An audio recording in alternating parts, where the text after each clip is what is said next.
The Joe Rogan Experience. You do that one very small podcast where you just have small, like 3 or 4 minute clips.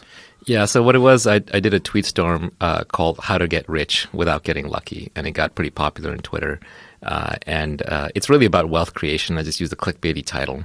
And it's trying to basically lay out timeless principles of wealth creation that if you absorb them, you become the kind of person who can create wealth, create business, make money. And my theory behind that is like there are 3 things everybody wants. There's actually more than 3, but let's just start with 3, the 3 basics. Everybody wants to be wealthy. Everybody wants to be happy, and everybody wants to be fit. And I know there's a lot of virtue signaling that goes on, like we don't want money and, I don't care about being happy and happiness is for stupid people. Mm-hmm. But let's face it, like you want to be rich and happy and healthy. Yeah. Like that's the trifecta.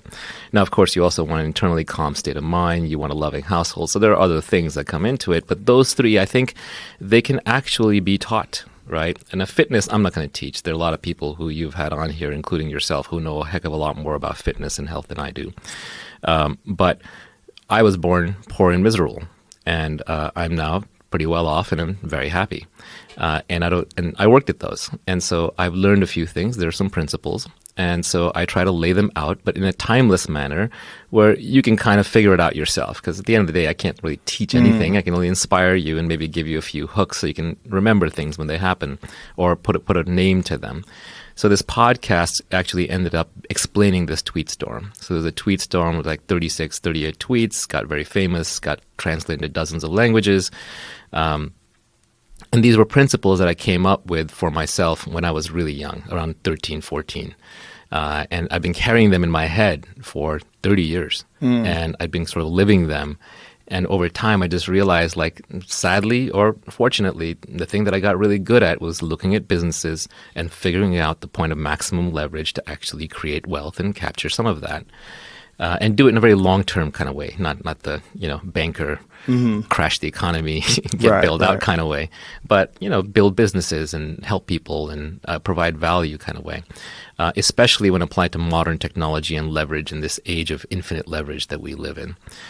So the podcast is just explaining each tweet. So these are little 3, 4, 5 minute snippets. I don't like to say the same thing twice. I don't like to explain in detail.